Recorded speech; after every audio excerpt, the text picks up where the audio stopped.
Bonjour à tous, avec l'aide de Dieu, nous allons étudier le Rambam, les lois de Mila, le deuxième chapitre. Je tiens à remercier mon père qui est Moël et mon frère Chaim qui est Moël pour leurs directives, pour leur enseignement, pour leur rectification qu'ils m'ont fait sur le premier paragraphe de ce chapitre. Halacha Aleph, Akol Ksherim Laboul. Tout le monde est apte pour faire la circoncision, va philo et arel, même un juif qui n'est pas circoncis, ve eved, un serviteur, ve isha, une femme, ve katan, un enfant, molin, tout cela peut faire la circoncision, de makom shenish, en absence d'un homme pour faire la circoncision. Aval, goy, mais un non-juif, même si le non-juif lui-même il est circoncis, ça ne change pas, le yam ou le klal, il n'est pas valide pour faire la circoncision.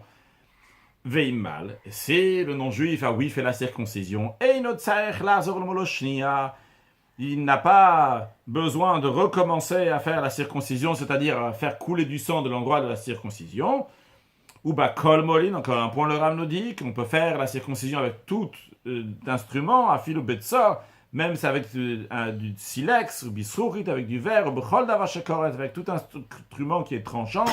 Velo yamud bikrumit, par contre, il ne doit pas couper avec krumit shel kane, avec une tige de roseau, un copeau de bois, pour comme sakana à cause du danger, qui risque une écharpe risque de rentrer. Au mitzah mina mufra nabul bebarzel, la meilleure manière de faire la mitzah, c'est de faire la circoncision avec du fer, ben besakim, ben musperaim, que ce soit avec un couteau, que ce soit avec un ciseau, venag ou kolisa besakim, l'usage dans tout Israël, c'est de faire avec un couteau. Halacha bet. Maintenant, nous allons passer à expliquer comment on fait la circoncision. Alors, avant d'expliquer comment, sur le texte dans du Ram, comment on fait la circoncision, il faut savoir déjà qu'est-ce qui se passe lors de la circoncision. Qu'est-ce qu'il y a? On va prendre l'exemple, donc ici, donc mon bras ici va être donc comme la partie du membre qui est rattachée au corps. Ça, donc c'est le gland, donc le bout du membre. Sur le bout de ce membre-là, donc il y a deux peaux. Donc il y a le prépuce et il y a la muqueuse, une fine membrane. On va prendre l'exemple ici, donc cette veste-là, donc qui est repliée, représente la peau qu'il y a. Donc, encore une fois, mon point là, il est comme le gland. Donc la peau, et il y a deux peaux. Il y a la peau donc fine, la fine membrane, donc, qui est appelée aussi la muqueuse, donc qui est collée au gland. Et il y a donc le prépuce. Alors qu'est-ce qu'il fait? Celui qui fait la circoncision, il ne va pas couper ici tout le gland, ça c'est pas bon. Qu'est-ce qu'il va faire? Il va prendre donc la partie, donc il va prendre le prépuce, le tirer, donc la peau qui est épaisse comme ça, cette peau donc qui est flexible, donc il va la faire monter. Et donc ce morceau-là, donc il va couper ici. Une fois qu'il va avoir coupé donc le prépuce, la fine membrane, la muqueuse est encore rattachée, repart donc à sa place. Vu qu'elle est fine, elle est rattachée donc au gland. Eh bien cette peau donc qui est fine, la fine membrane, il faut la rabattre à droite et à gauche, donc en la coupant donc avec les ongles. Donc ça, c'est ce qu'on appelle la pria. Donc en autre mot, il y a deux étapes dans la mila. Il y a ce qu'on appelle la mila, donc la couper, donc sectionner donc le prépuce. Puis après, donc il y a déchirer et rabattre cette petite fine membrane à droite et à gauche. Sur le texte du Rambam, halacha bet. Keitzad mo'alin. Comment se passe la circoncision? On sectionne toute la peau qui recouvre le gland, de manière que le gland va se dévoiler, va être entièrement dévoilé. Et après cela, on coupe, on déchire la fine membrane, la muqueuse, chez le mataminaor, qui est en dessous de la peau, donc en dessous de la peau qui était là avant. Quand on dit en dessous de la peau, c'est-à-dire ce qui était en dessous le prépuce. On a le gland ici, on a la fine membrane, et au-dessus, on a le prépuce. Le prépuce, on l'a déjà coupé. Maintenant, il reste la fine membrane. Eh bien, cette fine membrane-là qui était sous la peau, comme on avait dit ici chez le matamina, celle qui était sous la peau, il va maintenant la déchirer avec ses ongles, ou machaziro, le canne, il va la rabattre. Donc, de part et d'autre, entre à droite et à gauche, jusqu'à que on va se découvrir, donc tout le gland va être bien visible. Après cela, le Moël, celui qui a fait la circoncision, Motset sa mila, donc il aspire fortement donc l'endroit où il a fait la mila, jusqu'à que le sang donc va sortir des endroits lointains du manque de chez le yavol et des sakana, pour pas que l'enfant ne soit en danger. Et tout celui qui fait la circoncision, mais qui ne fait pas cette aspiration, virinoto, on l'enlève de son métier. Achashemot, cette Rame continue à nous dire, donc une fois après qu'il a fait la metzitza, donc il a fait cette aspiration, notena lea ispelani toretia, il met donc sur l'endroit de la circoncision, il met donc un pansement en plate, kayotzebem, ou quelque chose de similaire. Halacha gimel. Le Rame nous dit maintenant, en ce qui concerne donc ces petits morceaux de peau, yesh tzitzin me'agvin tamila. Il y a des lambeaux de peau qui rendent invalide la circoncision. Donc la mila n'a pas été faite. Quand la mila n'a pas été faite, donc c'est pas cachère. Bien qu'il a coupé, mais il reste donc des lambeaux de peau, donc ça ne rend pas cachère. Il y a des lambeaux de peau qui ne rendent pas invalides. Keitzad, comment cela? Imni charme orla. Ora chofed rov govashalatara. S'il reste donc du prépuce une peau donc qui recouvre toute la majorité de la hauteur de la circonférence, donc dans ces cas-là, arezé arel, donc si sur la hauteur comme ça, donc sur cette circonférence, il y a une majorité de peau qui reste encore dans cette fine peau, eh bien c'est pas cachère, c'est pas une bonne brit fina. Arezé arel, cette personne-là, elle est encore considérée incirconcis, qui mode shaek comme il était avant qu'on coupe le prépuce. Vezé or ou tzitzameakev, cette peau-là, donc qui est restée sur la hauteur qui recouvre donc la majorité de la circonférence, eh bien, c'est une peau donc, qui rend invalide la circoncision.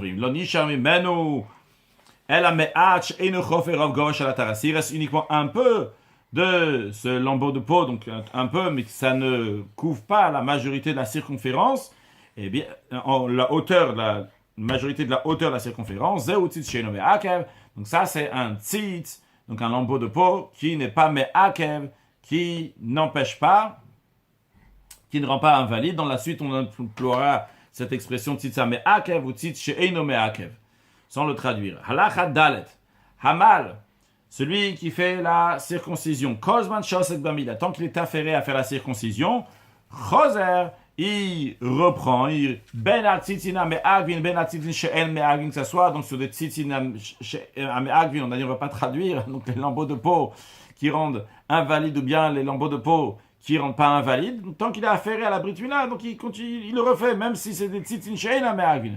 Mais non, Peresh, si il s'est retiré, il a fini donc de faire des choses de la circoncision, alors al tzitzina me'agvin, sur des tzitzin qui se rendent invalides, choser, il doit reprendre. C'est des tzitzin qui ne rendent pas invalide. Et le choser, il reprend pas. Non, mal, velopara. S'il a enlevé le prépuce, mais il n'a pas rabattu la muqueuse. Dans ces cas-là, le mal, c'est comme s'il n'avait pas fait la mitzvah de circoncision et il doit donc se reprendre pour couper, déchirer, rabattre la muqueuse. Katan duldal.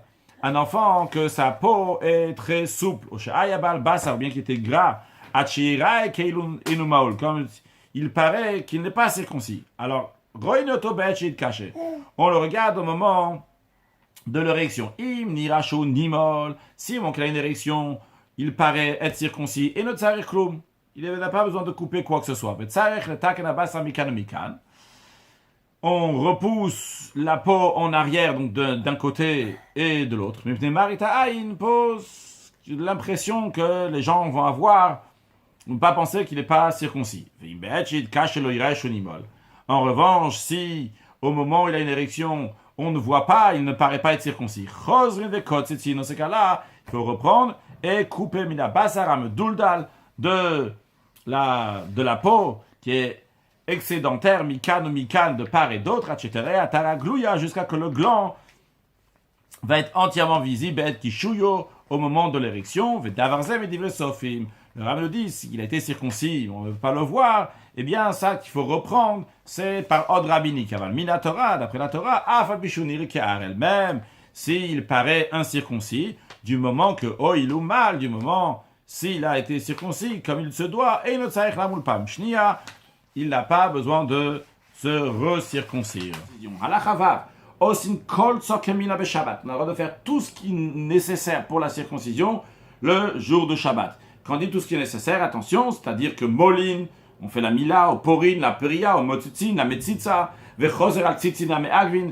Et il revient pendant Shabbat uniquement sur des tzitzin qui font que la Brit Mila n'est pas cachère s'il reste ses lambeaux de peau. Afal piche peresh, même si il a déjà lâché la Brit Mila, il a déjà fini, mais il voit qu'il y a des tzitzin me'agvin, il doit recommencer même pendant Shabbat. Vers tzitzin she'en me'agvin, des tzitzin qui ne rendent pas invalide la Brit Mila, il recommence pendant Shabbat uniquement quand le zman shelo peresh, tant qui ne s'est pas séparé, qu'il est encore affairé avec la Brit Mila. Pendant Shabbat aussi, il met un pansement. Donc ça, c'est les choses, donc on fait tous les besoins de la Mila. Donc ce qui rentre, c'est la Mila, la Priya, la Metzitza, les Tzitzina Me'agvin, et le Tzitzin Sheina Me'agvin, donc s'il est encore affairé, et le pansement. Aval, marchir Mila. En revanche, les préparatifs de la circoncision, eux ne repoussent pas le Shabbat. Ketzad. Comment ça? Qu'est-ce que c'est quoi les préparatifs de la circoncision? Si on n'a pas trouvé de couteau pour faire la circoncision, et aussi sakin beshabat, on ne va pas fabriquer un couteau pour la circoncision. Non plus, on ne va pas amener le couteau d'un endroit à un autre endroit, d'un domaine à un autre domaine, vu que c'est interdit de porter d'un domaine à un autre pendant Shabbat. Même si c'est une ruelle dans laquelle il y a 3 murs, mais il manque juste un mur. Donc, s'il y a 3 murs, d'après la Torah, c'est déjà considéré un reshut yachid, un domaine privé.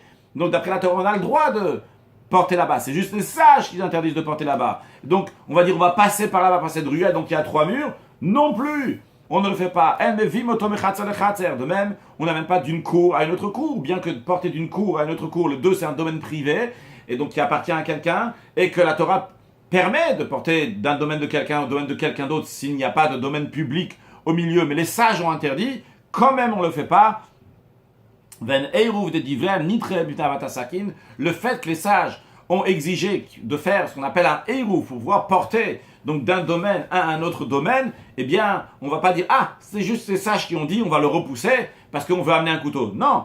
Pourquoi on ne dit pas qu'on va repousser ça? Toutes ces choses-là, on aurait pu amener le couteau la veille de Shabbat. Alors, il fallait l'amener la veille de Shabbat.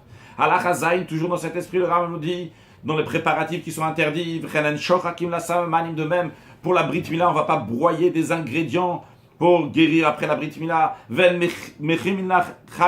Pour la Brit Mila, on ne va pas réchauffer de l'eau chaude pour laver son corps, donc pour le guérir, comme on va voir dans la suite. On ne fait pas de pansement, on ne mélange pas du vin et de l'huile pour mettre sur l'endroit de la circoncision pour le guérir. Maintenant, si le shachak kamon, s'il n'a pas, avant Shabbat, ils avaient l'habitude donc de moud, du cumin, la veille de Shabbat, donc pour le besoin de la circoncision. S'ils l'ont pas fait, eh bien, l'OS Beshinav, il mâche avec ses dents, donc c'est une manière de broyer, mais avec un changement évidemment, c'est ce cumin. Venoten, après, il le met sur l'endroit de la circoncision. Maintenant, l'otaraf la yain veshamen, s'il n'a pas mélangé le vin et l'huile pour mettre à l'endroit de la circoncision comme c'était l'habitude, pour le guérir, noten zelat, soit il met du vin tout seul, il met de l'huile tout seul sur l'endroit de la circoncision sans les mélanger ensemble. Zéaklal, voici la règle. Kol chef shala sotomer à Shabbat, tout ce qui est possible de le faire vers de Shabbat et nous dochet à Shabbat. Ça ne repousse pas le Shabbat, on aurait pu faire la veille de Shabbat. Et là, imshach ou velochino marchirin. Alors si ils ont oublié, ils n'ont pas préparé les préparatifs, eh bien, tidach amil elachi. La mina sera repoussée pour le 9e jour, donc pour le dimanche en l'occurrence, mais ça ne va pas repousser le Shabbat. Halachachet, malouta katan be Shabbat.